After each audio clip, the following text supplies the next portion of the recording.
conversation with Varun, the Managing Director of Britannia, who many credit as the turnaround agent as far as this company is concerned. So thank you so much for talking to ET now. Before I move to your overall vision for the company, I just want to touch upon the recently concluded results. If you can just take us through your performance, top line, bottom line, and also the key drivers behind these numbers. So sure, Chandra. So we've had a good quarter. We grew 12% revenue, and all of the revenue growth came from volume. So we are delighted with a double-digit volume growth. Our operating profit grew 56%, and our net profit, if you take out the one-time gain that we had last year, which was of a property that we sold in Chennai, the net profit grew 48%. So this has been the 11th quarter for us of double-digit revenue growth and also very high double-digit profit growth.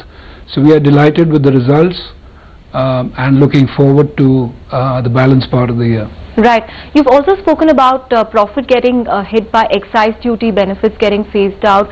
Take us through that, and is this also likely to be recurrent in the coming quarters as well? Some color on it. No, so this is absolutely misreported. There is no profit hit because of any excise duties.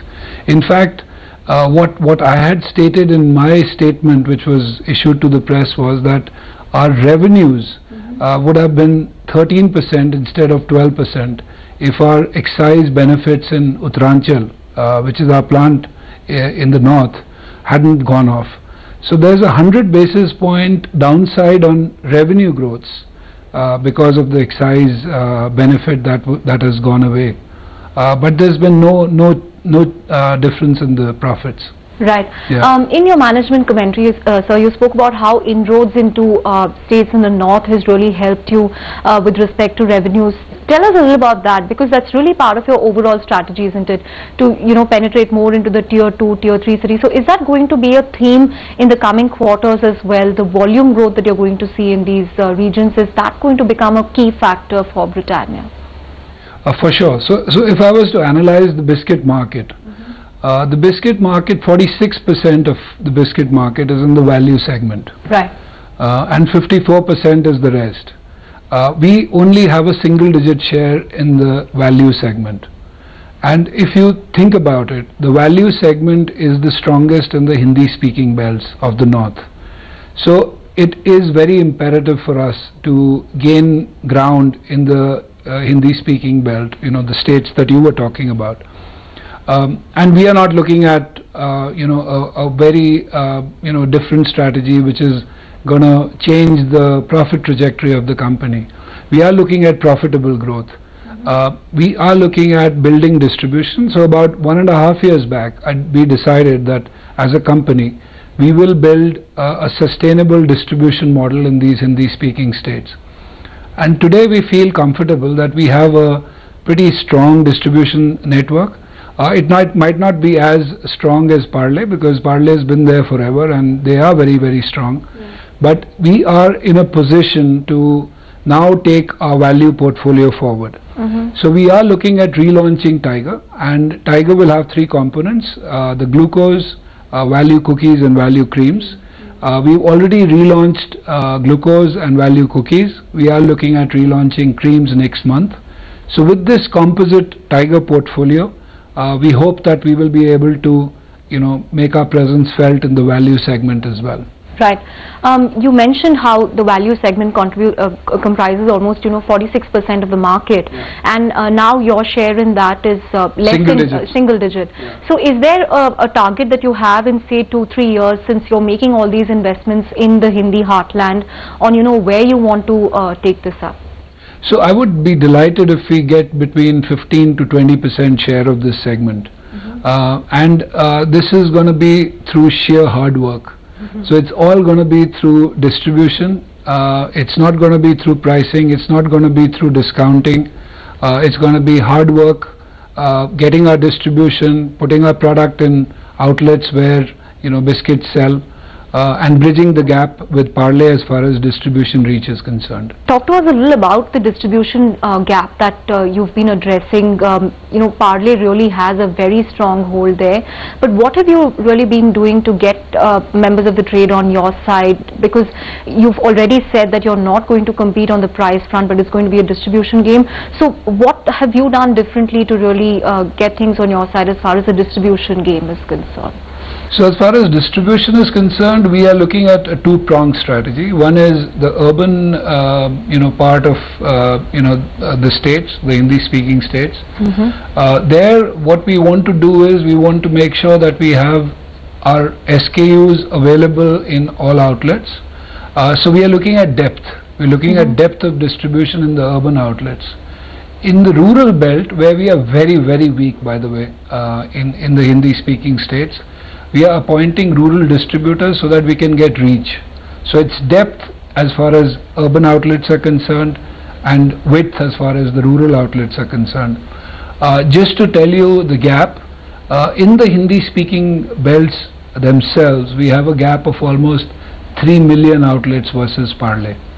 So we are 3 million outlets behind Parle. So think about it. If we were to bridge that gap, where we could be in this game. Talking about consumption itself, this quarter, most of the FMCG companies have spoken about how demand has been pretty soft. Take us through the patterns that you are seeing both in urban areas as well as rural areas in terms of consumption patterns and the demand trends that you have seen. So the demand trends, as you rightfully said, have been pretty soft. And I've been saying every quarter that it's a matter of 6 months, but we haven't reached that point where demand has started to take off. But I'm still very hopeful. I do think that things are going to turn, and when they turn, consumption patterns are going to change dramatically. Today it seems to be a single-digit growth. It still is growth. For most categories there's growth, but it's only low single digits. I do think that once the mood changes, once there's more optimism in the consumer's mind, once things start to turn for the country, there is certainly going to be a consumption change in the country as well, and we are hoping for that turn. One more factor that has helped you is, of course, low inflation, the low commodity prices, which has helped you on the margin front. But does this also give you ammunition to really go after growth in terms of discounts or in terms of special offers? Does that give you the ammunition that you require to really chase growth in this market? Yes, it certainly does. So if you look at it, your commodity prices being benign has helped us by about 250 basis points. That's the impact that the benign commodity prices have on our P&L. Now the options are that we spend a lot of money on advertising and sales promotions. We have decided not to take that route. We are increasing our advertising and sales promotion budgets, but we are not taking it completely out of whack, because it has to be a sustainable way of spending behind brands. What we are doing at this point in time is investing for the future. So we've invested almost 600 crores in creating factories, in creating an R&D center for ourselves. We are doing infrastructure so that this holds us in good stead when the change in the economy happens and when the consumption moves in the right direction. Right. And even without benign commodity prices, is there scope for margin expansion going forward? You've done a lot to really arrest the fixed cost component of the company, but going forward as well, what belt tightening measures can we expect? Is there still scope for margin expansion even without the benefit that you gain from benign commodity prices?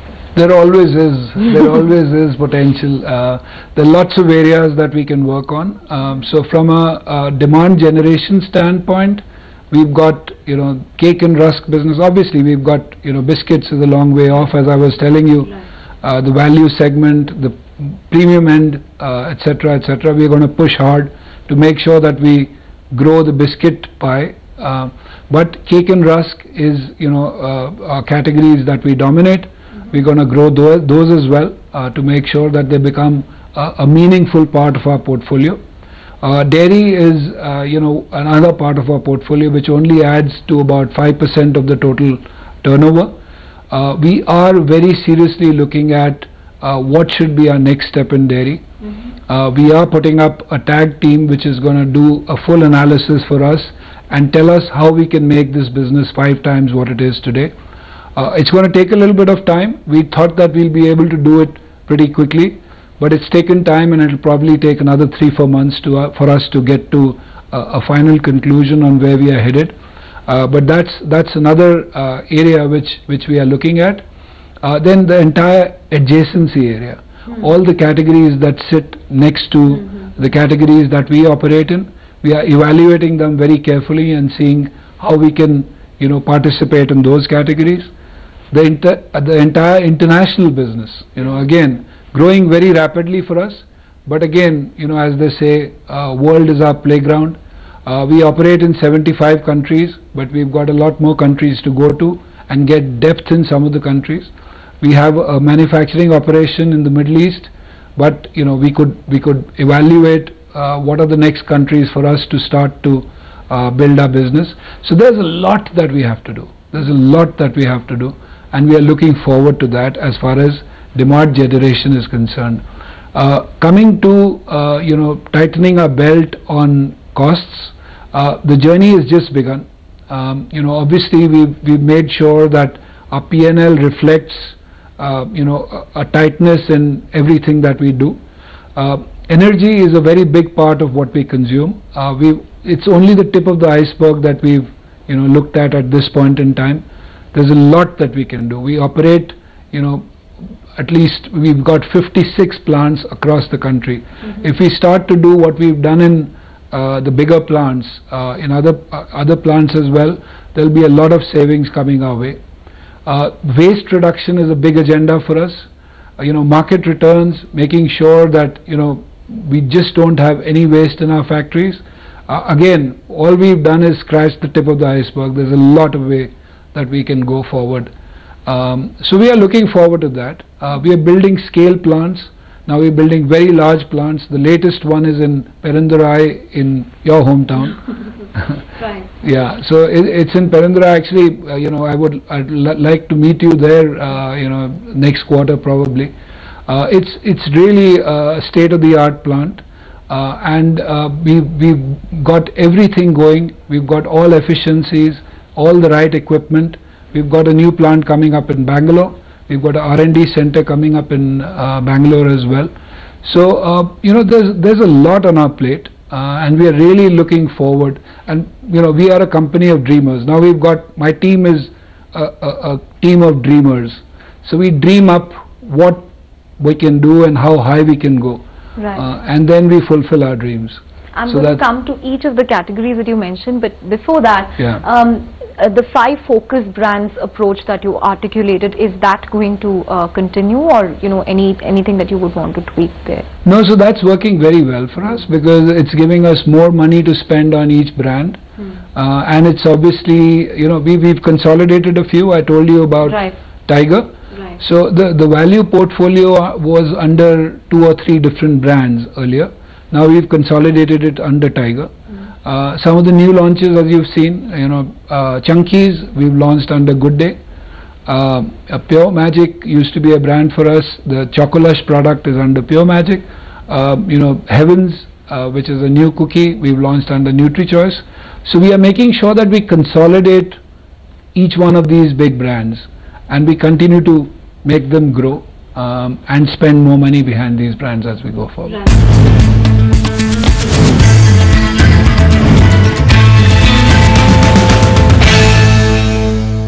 Dairy, you mentioned that you have a tag team really looking at the opportunity, but take us through the opportunity itself, because recently you had Prabhat Dairy listing on the public markets, and they're talking about setting up a mozzarella cheese factory in India.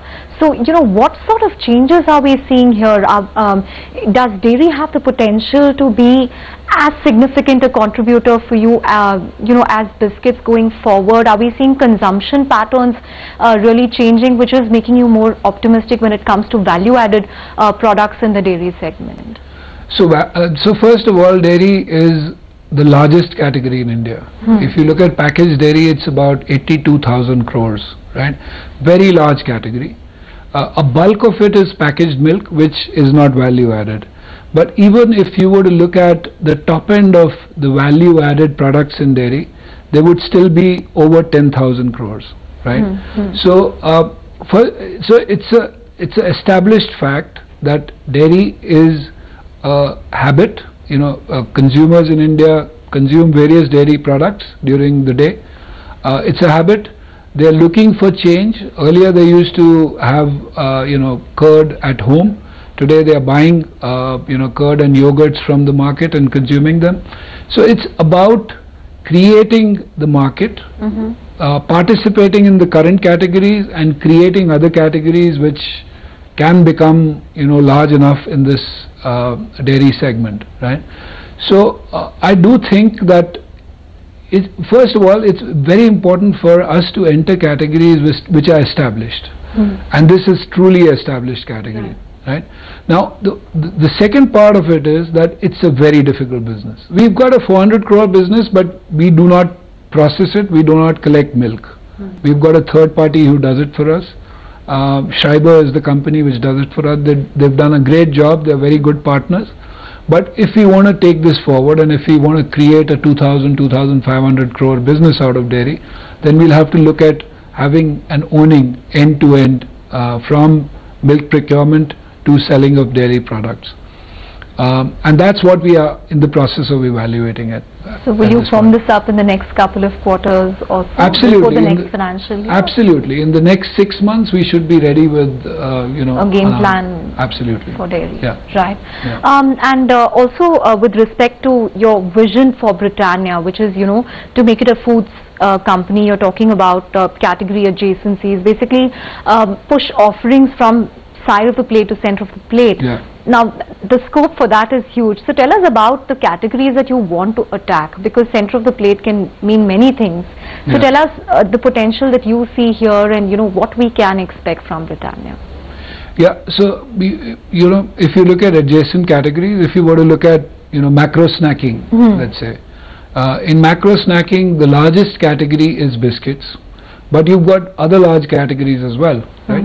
So you've got salty snacks, which is a very large category. It's almost 14,000 crores. It's 50% of what biscuits are, but still very large. You've got chocolates, which is about 7,000-8,000 crores. You've got breakfast, which is small, but if you were to look at unorganized breakfast, which is, you know, cooked at home, it's huge, right? So there are lots of these categories which are sitting adjacent to what we operate in. Now, can we get into these categories and fight a Mondelez or fight a Lay's? Or even fight a Pepsi. Or that's Lay's is PepsiCo, right? I don't think we would like to do that, because, you know, I think we would like to enter these categories with products which are, you know, which are in our area, our domain, right? Which fall in, you know, the kind of products that we sell, but can source business from the adjacencies. I can't tell you more than that. You know, considering you forayed into the breakfast segment with Healthy Start a few years back, and then it was done away with, is that still a segment that you will look at re-entering, and in what form? I do think it's a very attractive segment. Breakfast in India is a very attractive segment, although the housewife today would like to cook it for the husband or the children, right? But it's a matter of time. You know, the double income families, both husband wife working. So how do we get that convenience for the housewife to be able to add value to what she does, but provide her with the right ingredients to do it quickly, provide the convenience. So that certainly is an attractive segment. The last time when we did it, I think it was a logistical mistake. We would import oats from Australia. They would enter the country in Chennai. We would transport them all the way to Punjab. We would pack them in Punjab, and, you know, the demand center was again the south. They would come all the way to Tamil Nadu and Kerala to sell. So it was a logistical challenge. I don't think there was anything fundamentally wrong with the strategy. And you know, the first time when you get into something, you tend to go wrong at times. We will make sure that we do it right if we decide that that is the right segment for us. Sure. Yeah. Coming to the final set of questions, what sort of competition do you anticipate from players like Patanjali, which recently tied up with Future Group, and their strategy is different altogether. They are pegging it around healthy biscuits and whole wheat. What sort of competition do you anticipate from players like that? Well, Patanjali has certainly taken share of voice, I must say, and they've done fantastically well. If you think about it, I didn't know that there were 4,000 crores or thereabouts as a company of FMCG consumer products, right? But they've been in biscuits since 2012. According to what I've seen in the reports that we get, they are reasonably small. They are about 30 crores in biscuits, but they are there in that segment. And you're right, there is some magic about that brand, because in certain other segments they become fairly large. So we are not gonna get our eye off them. We will track them. We will see what they are doing. We have a brand called NutriChoice, which is in that healthy area, which is doing really well for us. If we continue to do and we continue to work on our plan, I think we've got a clear right to succeed with that brand. Right. Having said that, we will keep our eye on Patanjali and we will continue to monitor their progress. And if it means competing with them and making sure that we do all the right things to keep them to a certain size, we will certainly do that. Right. Yeah. And in the light of the whole, Nestle Maggi fiasco, what are the lessons for you from all this in terms of, how you deal with the new age consumer, or is it a larger reflection of the safety standards in India, the way the government handled it? What is your takeaway from the whole episode? Well, first of all, I believe they had a press conference today and they're relaunching today. Right. So that's great. I'm happy that they are back in the market. I do think that the entire policy needs to move from policing to self-regulation, and from the recent statements and the recent movement that we are seeing from the government, it does seem to be moving in that direction. It happens in every developed country. That's how it's supposed to be. Every company needs to have the discipline to provide products to the consumers which are of a certain standard. We at Britannia are certainly very, very mindful of that. We make sure that right from the ingredients to the manufacturing process to our distribution system, we do exactly what is right from the consumer standpoint. And I do think if it moves towards self-regulation, the onus and the pressure will be on the operating companies to do even better and to perform even better and to provide even better products as we go forward. I think the government is making the right moves. Unfortunately, Maggi got caught in this, but with this kind of approach and a self-regulatory environment, I do think that the product quality is, as well as the government's job of making sure that they monitor and do the right things is going to be right. Yeah. And Britannia promoter Nestle Badia mentioned at the AGM, I think last year, that the market share gap between Parle and Britannia is 3 percentage points, which can be bridged in 3 years. Looking at where you are today, are you on course to bridge that gap or even overtake Parle? We actually have, according to the research reports that we get. So we are pretty proud of being market leaders, and we hope to carry on with that. Right. Yeah. Varun, if you have to give a 5-year aspirational target in terms of top line for Britannia, what would it be? Say a 2020 target. 20. 20 what? With that, how many billions of dollars are we talking about? You're north of 1 billion, nudging to 2 billion, but if you have to give a 2020 aspirational target, what would that be? So that will be, you want me to convert rupees into dollars? No?